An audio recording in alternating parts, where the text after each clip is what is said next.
తాకట్లో ఉన్న మీ బంగారాన్ని విడిపించి ఆ రోజు ఆన్లైన్ రేటుకి కొంటాం. Sharma gold company. నమస్కారం, వెల్కమ్ టు సుమన్ టీవీ. నేను గీతాంజలి. ప్రస్తుతం మనతో పాటు ఉన్నారు గత 15 సంవత్సరాలుగా 30,000కు పైగా జాతకాలు చూసినటువంటి అనుభవజ్ఞులు, ప్రముఖ జ్యోతిష్యులు బ్రహ్మశ్రీ నందిపట్ల శ్రీహరి శర్మ గురువు గారు ప్రస్తుతం మనతో పాటు ఉన్నారండి. వారితో మాట్లాడదాం. ప్రత్యేకమైన విషయం ఏంటంటే ఇవాళ గ్రహణాలు, ఒకే నెలలో 2 గ్రహణాలు చూస్తున్నాం. ఒకటి మనకి పౌర్ణమి రోజు గడిచినటువంటి చంద్రగ్రహణం కావచ్చు, ఇప్పుడు అమావాస్యకి సూర్యగ్రహణం. మనకు అసలు ఎక్కడా భారతదేశంలో కనిపించదు అంటున్నారు. కానీ భౌగోళికంగా చూసుకున్నా ఎలా అయినా సరే 2 గ్రహణాలు ఏర్పడ్డాయి కాబట్టి ఎలాంటి పరిస్థితులు మున్ముందు రాబోతున్నాయి, వీటి గురించి తెలుసుకుందాం. గురుగారితో మాట్లాడదాం. గురుగారు నమస్కారం అండి. వాగర్థ వివ సంపృక్తౌ వాగర్థ ప్రతిపత్తయే జగతః పితరౌ వందే పార్వతీ పరమేశ్వరౌ ఆదిత్యాయ చ సోమాయ మంగళాయ బుధాయ చ గురుశుక్రశనిభ్యశ్చ రాహవే కేతవే నమః. శృంగేరి జగద్గురు పీఠాధిపతులకి, కంచి పీఠాధిపతులకి నమస్కారములు తెలియజేసుకుంటూ కార్యక్రమాన్ని ప్రారంభిద్దాం. గురుగారు, గ్రహణాలు ఫస్ట్ అసలు ఈ అంశం మాట్లాడదాం అనుకున్నప్పుడు ఒకటే సందేహం వచ్చింది. అంటే ఈ గ్రహణం మనకు కనిపించట్లేదు కదా, మనం ఏమీ నియమాలు పాటించక్కర్లేదు కదా, అంటే మనకి లేనట్టే కదా అనే ఒక భావన చాలా మందిలో ఉంటుంది. ఇది ఎంతవరకు ఎలా చూడాలి అసలు ఈ గ్రహణాన్ని? మనకు సెప్టెంబర్ 7వ తారీఖు రోజున ఏర్పడినటువంటి చంద్రగ్రహణం భారతదేశం యావత్తు సంపూర్ణంగా సంభవించింది. కాబట్టి గ్రహణం ఏర్పడినటువంటి రాశి నుంచి వివిధ రాశుల్లో జన్మించినటువంటి వాళ్ళకి కొంత ఇబ్బందికర పరిస్థితులు, కొంతమందికి మంచి జరగడం అనేది జరిగింది. అదేవిధంగా అమావాస్య రోజున సెప్టెంబర్ 21వ తారీఖు రోజున చూడామణి నామక పాక్షిక సూర్యగ్రహణం అనేటువంటిది ఏర్పడుతుంది. మన భారతదేశంలో కనిపించదు. కనిపించినటువంటి సూర్యగ్రహణానికి నియమాలు, ఆచారాలు పాటించాల్సింది లేదు. ఆచారం ఏంటి? చక్కగా ఇల్లంతా కూడాను శుభ్రపరచుకోవడం, పట్టు విడుపు స్నానం చేయడం, నిల్వ ఉంచినటువంటి ఆహార పదార్థాల్లో దర్భపోచలు వేయడం, ఇంట్లో దర్భపోచలు వేయడం, మళ్ళీ విడుపు స్నానం అయిన తర్వాత మళ్ళీ ఇల్లంతా శుభ్రం చేసుకోవడం, పూజా మందిరం శుభ్రం చేసుకోవడం. తర్వాత ఏ రాశిలో వచ్చింది, ఏ రాశిలో వాళ్ళకి మంచి జరుగుతుంది, ఏ రాశిలో వాళ్ళకి చెడు జరుగుతుంది అని చెప్పినప్పుడు ఆ చెడు జరిగేటువంటి రాశిలో జన్మించినటువంటి వాళ్ళు తెల్లవారు లేచి సంబంధించినటువంటి దానాది కార్యక్రమాలు చేసుకోవడం, గ్రహణ దోష నివారణ, ఇలాంటివన్నీ ఆచారాలు. నియమాలు అంటే ఆ సమయంలో ఎటువంటి పదార్థాలు భుజించకపోవడం, జుట్టు కత్తిరించుకోకపోవడం, గడ్డం చేసుకోలేకపోవడం, అలాగే మైథునం పనికిరాకు, దాంపత్యంలో ఉండకూడదు, గర్భవతులు ఆ యొక్క వచ్చేటువంటి గాలిని పీల్చకూడదు, బయట నుంచి వచ్చే గాలిని. ఇలా మనకు చెప్పబడిన నియమాలు. అయితే కనిపించినటువంటి గ్రహణానికి ఇవన్నీ ఏమీ పాటించాల్సిన అవసరం లేదు. లేదమ్మా. ఇది న్యూజిలాండ్, ఆస్ట్రేలియా, పసిఫిక్ మహాసముద్రం, అంటార్కిటికా నగరం ఖండాలు, అలాగే ఫిజీ వంటి దేశాలలో మాత్రమే కనిపిస్తుంది. కాబట్టి ఆయా ప్రాంతాల్లో నివసిస్తున్నటువంటి ప్రజలందరూ కూడా పాటించాలి. కానీ భారతీయులే కొంతమంది ఉన్నారు కాబట్టి వాళ్ళు పాటిస్తే సరిపోతుంది. ఇక్కడ ప్రధానంగా ఉండేటువంటిది ఏంటంటే, గ్రహణం అనేటువంటిది వచ్చినప్పుడు దానికి సంబంధించినటువంటి ఇబ్బందికర పరిస్థితులు ఏ రాశిలో ఉంటుందో ఆ రాశిలో కొన్ని వాళ్ళకి మంచి చెడు జరుగుతాయన్నమాట. ఇప్పుడు 2 వచ్చాయి కదండి, అటు ఒకే నెలలో చూసుకున్నా కూడా ఇప్పుడు గతంలో కూడా ఒకసారి మార్చిలో అలాగే జరిగింది. అవును, సూర్యగ్రహణం చంద్రగ్రహణం రావడం. ఇప్పుడు కూడా అలాగే చూస్తున్నాం. సరే, మనకు కనిపించినప్పటికీ కూడా ఏర్పడుతుంది కదా, అది మనకు తెలిసిన విషయమే. కొన్ని దేశాల వరకు కనిపిస్తుందని అన్నారు. ఆ ప్రభావాలు ఎవరి మీద ఎక్కువగా ఉంటాయని అంటారు? అసలు ప్రభావంగా మారుతుందా? మారితే గనక ఎలాంటివి చూపిస్తుంది? మీకు బెస్ట్ ఎగ్జాంపుల్స్ చెప్తాను. మాకు బాగా తెలిసినటువంటి కుటుంబంలో మీన రాశిలో జన్మించినటువంటి వ్యక్తి సంపూర్ణ చంద్రగ్రహణ సందర్భంగా చూసినప్పుడు పిల్లలకి కొంత అనారోగ్య లక్షణాలు కనబడ్డాయి. అంటే జ్వరం రావడం, ఇవన్నీ కూడా. మరి గ్రహణం ముందే ఎందుకు రావాలి? యాదృచ్ఛికం కాదమ్మా. ఏ గ్రహణం ఏ రాశిలో పడుతుందో ఆ రాశిని బేస్ చేసుకొని కొన్ని రాశుల్లో జన్మించినటువంటి వాళ్ళకి కొన్ని ఇబ్బందులు తప్పవు. అంటే చాలామంది మనకు కనిపించడం లేదు కాబట్టి మనం ఏమైనా నియమాలు పాటించాలా, అవసరం లేదు, ఇవన్నీ అంటుంటారు. కానీ ఈ గ్రహణాలు అనేటువంటివి రావడం వల్ల సమస్యలు రావమ్మా. సమస్యలు వస్తున్నాయని చెప్పడానికి గ్రహణాలు గుర్తుపెట్టుకోండి, సూచనలు. చాలా మంది తప్పు అర్థం చేసుకుంటారు. గ్రహణాలు రావడం వల్ల అన్ని ఏదో చెడు చెప్తున్నారు. గ్రహణాల వల్ల చెడు జరగదు, చెడు జరగబోతుందని గ్రహణాలు సూచనగా చెప్తుంటాయి. అందుకనే గ్రహణాలు మాట్లాడతాయి, గ్రహణాలు చెబుతాయి. ఇది బాగా ఎలా చూడాలంటే సంబంధించిన చూసుకుంటే ఈ 21వ తారీఖు రోజున అనగా ఉత్తర నక్షత్రంలో ఏర్పడుతున్నటువంటి పాక్షిక చూడమని నామక సూర్యగ్రహణ ప్రభావం వలన ఉత్తర హస్త నక్షత్రాలు, అలాగే పుబ్బ నక్షత్రం, పుబ్బ, ఉత్తర, హస్త మరియు చిత్తా నక్షత్రం కూడా, ఈ 4 నక్షత్రాల్లో జన్మించినటువంటి వారు ఆయా ప్రాంతాల్లో కనబడేటువంటి ప్రదేశంలో ఉంటే వాళ్ళు చూడకూడదు. కానీ ఈ 4 నక్షత్రాల్లో జన్మించిన వాళ్ళకి మాత్రం కొంత ప్రభావం అనేది, దుష్ప్రభావం ఉంటుంది. కన్యా రాశిలో ఏర్పడుతున్నటువంటి కారణం చేత ప్రధానంగా వృషభము, మిథునము, సింహము, కన్య, తుల మరియు మకర, కుంభ, మీన, ఈ 8 రాశుల్లో జన్మించినటువంటి వారికి దుష్ప్రభావాలు ఉంటాయి. మంచి ప్రభావాలు ఎవరికి? మేషరాశికి, కర్కాటక రాశికి, వృశ్చిక రాశికి, ధనుస్సు రాశి వారికి శుభాలు. మిగతా రాశిలో జన్మించినటువంటి వారికి అశుభ ఫలితాలు ఉంటాయి. ఈ అశుభ ఫలితాలు అనంటే ఏదో తాటిపండు మీద పడి అన్నట్టు కాదు. కష్టాలు ఉన్నటువంటి వ్యక్తికి ఇంకొద్ది కష్టాలు ఎక్కువ అవుతాయి. అనుకున్న పని గంటలో అవ్వాల్సింది 2 గంటలు, ప్రతిదీ టెండర్లు రావాల్సింది వాయిదా పడుతుంది, ఉద్యోగం వాయిదా పడుతుంది. ఇలా మనిషికి ప్రశాంతత లేని జీవితం మానవ జీవితంలో గ్రహణాల వల్ల కలుగుతాయి. కాబట్టి అటువంటి దోషము రాకుండా పరిహారాలు చేసుకోమని శాస్త్రం చెప్పబడింది, దానాది కార్యక్రమం చెప్పబడింది. అందుకే దీన్ని దృష్టిలో పెట్టుకుంటే ఇక్కడ మనం చూసుకున్నట్లయితే చంద్రగ్రహణం నాడు చూసుకుంటే కొన్ని రాశుల వారికి సూర్యగ్రహణం. కాబట్టి టోటల్గా చూసుకున్న అన్ని రాశుల వారికి ఒకే నెలలో 2 గ్రహణాలు రావడం వల్ల అన్ని రాశుల వారికి సంబంధించినటువంటిది ప్రభావం ఉంటుంది. రాశుల పైన ఖచ్చితంగా ఆ ప్రభావం ఉంటుందని చెప్తున్నారు. కాబట్టి ఎటువంటి పరిహారాలు చేసుకోవాలి, ఎలా చేసుకోవాలి? కనబడే చంద్రగ్రహణానికి అందరూ మనం చేసుకున్నారు, కనబడని సూర్యగ్రహణానికి మనం చేసుకోవాల్సింది లేదు అని అంటారు. కానీ ఈ గ్రహణ ప్రభావం కొన్ని రాశుల వారికి తదనంతరం వాళ్ళు అనుభవిస్తారు. అనుభవించినప్పుడు చూడాలి. అనుభవించడం అంటే వాళ్ళకి తెలుస్తుంది అప్పుడు, అరే ఈ గ్రహణం తర్వాత మనలో ఏదో మార్పు వచ్చింది, కొంత ఇబ్బందులకు ఫేస్ చేస్తున్నాం అని చెడుగా ఉండేటువంటి రాశుల వాళ్ళకి తెలుస్తుంది. కాబట్టి నా వ్యక్తిగతమైన అభిప్రాయం ప్రకారం 12 రాశుల వాళ్ళు పరిహారాలు చేసుకోవాల్సిందే, పాటించాల్సిందేనమ్మా. చంద్రగ్రహణం కర్కాటక రాశి వారికి, వృశ్చిక రాశి వారికి చెడు అన్నారు. కానీ ఇదే సూర్యగ్రహణం కర్కాటక రాశికి, వృశ్చిక రాశికి అద్భుతం, మంచిగా మారుతుంది. మంచిగా ఉన్నాయి చెడు అవుతుంది, చెడుగా ఉన్నాయి మంచి అవుతుంది. కాబట్టి సర్వే సర్వత్రా ఉన్నవే 12 రాశులు. కాబట్టి 12 రాశుల్లో జన్మించిన వాళ్ళు చేసుకోక తప్పదు. కనిపించినటువంటి చంద్రగ్రహణానికి నియమాలు, దానాలు పాటించాలి. ఈ యొక్క కనిపించని సూర్యగ్రహణానికి ఏం చేయాలనంటే మన భారత కాలమానానికి మనం అన్వయింపజేసుకుంటే గ్రహణం ఏర్పడేటువంటి సమయాన్ని కనుక చూసుకుంటే 21వ తారీఖు రాత్రి 10:59 ప్రారంభమై తెల్లవారుజామున 3:23 వరకు సుదీర్ఘంగా 4:24 పాటు ఉంటున్నటువంటి కారణం చేత ఆ సమయంలో మేల్కొని ఉండగలిగితే ఇష్టదేవత ఆరాధన, శివ, లలిత, విష్ణు సహస్రనామ పారాయణం చేయడం. లేదు అనంటే మన పీఠం ఆధ్వర్యంలో దసరా నవరాత్రుల ప్రారంభ దినం 22వ తారీఖు రోజున రాత్రి మన పీఠం ఆధ్వర్యంలో గ్రహణ దోష నివారణ కార్యక్రమాలు జరిపించడం జరుగుతుంది. సూర్యుడికి, కేతువుకి గ్రహణాలు, అలాగే కుజుడికి సంబంధించినటువంటి జపాలు, హోమాది కార్యక్రమాలు కూడా జరుగుతాయి. అలాగే సంబంధించినటువంటి రుద్రసూక్త పారాయణము, గణపతి అథర్వ శీర్ష ఉపనిషత్ పారాయణము, అలాగే సుబ్రహ్మణ్య మూలమంత్ర హవనము, ఇవన్నీ కూడా జరుగుతాయి. చంద్రగ్రహణం నాడు చేసుకున్న వాళ్ళు కూడా సూర్యగ్రహణాన్ని చేసుకోవచ్చు. చంద్రగ్రహణం నాడు చేసుకోలేని వాళ్ళు ఉంటారు కదమ్మా, ఈ సూర్యగ్రహణం నాడైనా కానీ చేసుకుంటే ఆ గ్రహణ దోషం కూడా వీళ్ళకి తొలగిపోతుంది. ఎందుకనంటే గ్రహణం ఏర్పడినటువంటి నక్షత్రం మళ్ళీ తిరిగి ఆ నక్షత్రం వచ్చే సమయంలో లోపల చేసుకోవాలి. కాబట్టి ఏర్పడినటువంటి పూర్వభాద్ర నక్షత్రం తర్వాత మళ్ళీ వచ్చే పూర్వభాద్ర నక్షత్రంలోనే ఈ గ్రహణం ఏర్పడుతుంది. కాబట్టి ఈ సమయంలో చేసుకోవచ్చు.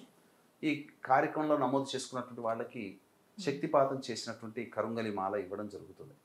ఇక మనం విషయానికి వచ్చినట్లయితే దానాది కార్యక్రమాలు చేసుకుంటే ప్రధానంగా దానాల గురించి చెప్తారు కదండి. సూర్యబింబము, అలాగే సర్పబింబము దానం చేయవచ్చునమ్మా. ఇది గోధుమలు, ఉలువలు దానం చేయాలి. వీలైతే కందులు కూడా దానం చేస్తే చాలా. ఎప్పుడు ఇవ్వమంటారండి? నవరాత్రులు ప్రారంభమయ్యే రోజు ఇవ్వవచ్చు.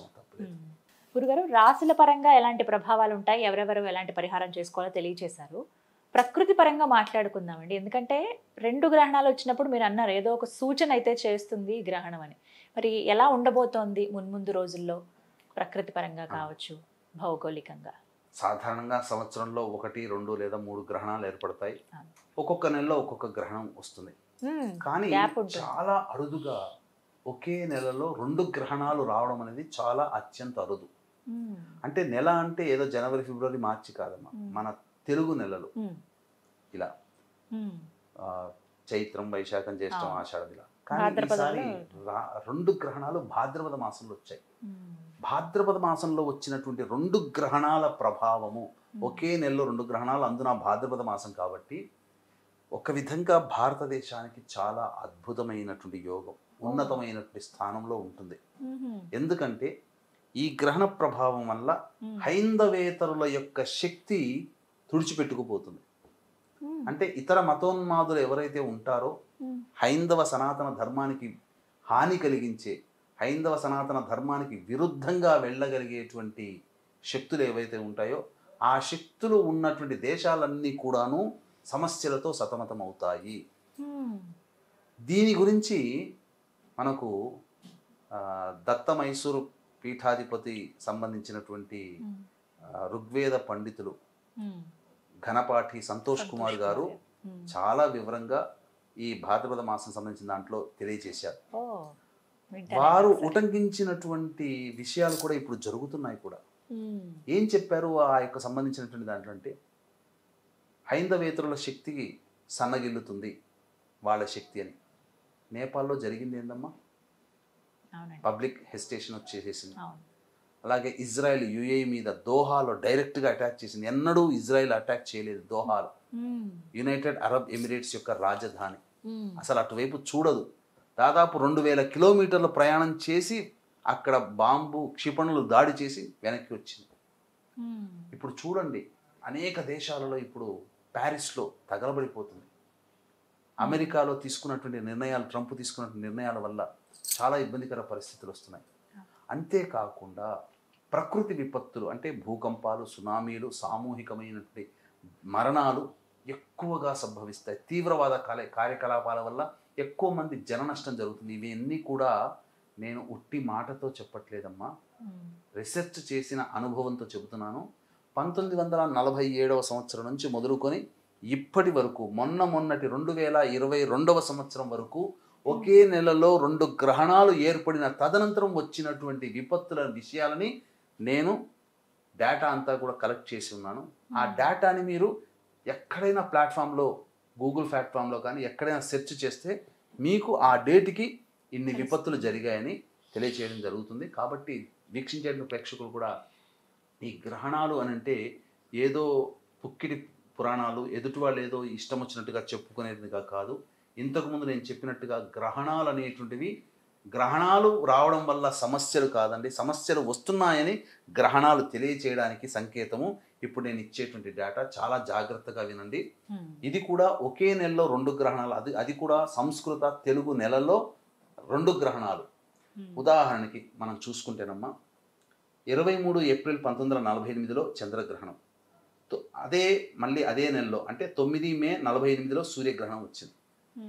ఈ ప్రభావం వల్ల 14 మే 48వ సంవత్సరం 1948వ సంవత్సరంలో ఫస్ట్ అరబ్ ఇస్రాయిల్ దేశాల మధ్య యుద్ధం ప్రారంభమైంది. అది ఇంకా కొనసాగుతూనే ఉంది ఇప్పటికీ కూడా. ఇక 5 సెప్టెంబర్ 1941లో చంద్రగ్రహణం, అలాగే 21 సెప్టెంబర్ 1941లో సూర్యగ్రహణం. సెకండ్ వరల్డ్ వార్ స్టార్ట్ అయింది. సెప్టెంబర్ అంటే ఏంటి, సాధారణంగా భాద్రపద మాసం. 29 ఏప్రిల్ 1976లో చంద్రగ్రహణం, 13 మే 1976లో సూర్యగ్రహణం. ఈ ప్రభావం వల్ల 28 జూలై 1976 సంవత్సరంలో టంక్షన్ అనే రాష్ట్రంలో, చైనా దేశంలో భూకంపం సంభవించి 6,55,000 మంది మరణించారు. ఇక 15 డిసెంబర్ 1982 సూర్యగ్రహణం, 30 డిసెంబర్ 1982 చంద్రగ్రహణం. ఈ కారణాల వల్ల మరుసటి సంవత్సరం 1983లో జనవరి, ఫిబ్రవరి, మార్చిలో అస్సాంలో వార్ జరిగి దాదాపు 545 సార్లు అటాక్స్ జరగడం వల్ల 5,000 మంది భారతీయులు మన వాళ్ళు చనిపోయారు. ఇక 30 అక్టోబర్ 2005 సూర్యగ్రహణం, 17 అక్టోబర్ 2005 చంద్రగ్రహణం. దీనివల్ల అక్టోబర్ 8, 2005లో కాశ్మీర్లో భూకంపం వచ్చి 1,00,000కు పైగా జనాలు మరణించారు. ఇక 30 డిసెంబర్ 2009లో చంద్రగ్రహణం, 15 జనవరి 2010లో సూర్యగ్రహణం. దీనివల్ల హైతీ అనే దేశంలో భూకంపం సంభవించి 2,00,000 మందికి పైగా చనిపోయారు. ఇక వెరీ రీసెంట్ 25 అక్టోబర్ 2022లో సూర్యగ్రహణం, 8 నవంబర్ 2022లో చంద్రగ్రహణం ప్రభావం వల్ల టర్కీ, సిరియాలో భూకంపాలు సంభవించి 50,000 మందికి పైగా చనిపోయారు. ఇంకా మీరు చూసుకున్నట్లయితే జన నష్టం జరగబోతుంది. ఇంకా మీరు చూసుకున్నట్లయితే మొన్నటికి మొన్న ఎర్త్ క్వేక్ సంభవించింది కదా ఆఫ్ఘనిస్తాన్లో. దాదాపు 1,500 మంది అంటున్నారు, కానీ ఎక్కువనే పోయి ఉన్నారు. మరి నేపాల్లో ఆగని హింస. ప్రధానమంత్రి అంటే ఈ 2 గ్రహణాలు ఒకే నెలలో రావడం వల్ల పాలకుల మరణం కానీ, రాచరిక వ్యవస్థ లేదా సంబంధించినటువంటి దేశాల అధ్యక్షులు రాజీనామాలు చేయడం కానీ, ఇలా అనేకంగా జరుగుతాయమ్మా. మార్పు జరుగుతుంది, ప్రజా పాలనలో మార్పులు జరుగుతాయి, ప్రజలలో మార్పులు వస్తాయి. కానీ ఒక్కటి మాత్రం, ఈ భాద్రపద మాసంలో 2 గ్రహణాలు రావడం వల్ల సనాతన ధర్మం పరిఢవిల్లుతుంది. మన దేశానికి గురుస్థానానికి చేరుకోవడానికి మొట్టమొదటి తొలిమెట్టు అనేది అంకురం, బీజం ఇప్పటి నుంచి ప్రారంభమవుతుంది అంటారు. కానీ ఇది ఒక శుభవార్త అండి నిజంగా. తెలుసుకోవాలి ఇలాంటివన్నీ కూడా విషయాలు, ఏం జరుగుతుంది ఏమిటి అనేది. కానీ చాలా రీసెర్చ్ చేశారు గురువుగారు. చివరిగా ఒక మాట అడగాలనుకున్నాను. అంటే అందరి బాధ్యతగా ఇప్పుడు ప్రజలందరూ కూడా ఇలాంటి విపత్తులు అనర్థాలుగా మారకుండా ఉండాలి, మన మంచికే ఇవి ఉపయోగపడాలంటే కనుక ఏమైనా చిన్న చిన్న పరిహారాలు మా అంతటి మేముగా చేసుకునేటువంటి పరిహారాలు ఏమైనా ఉన్నాయండి?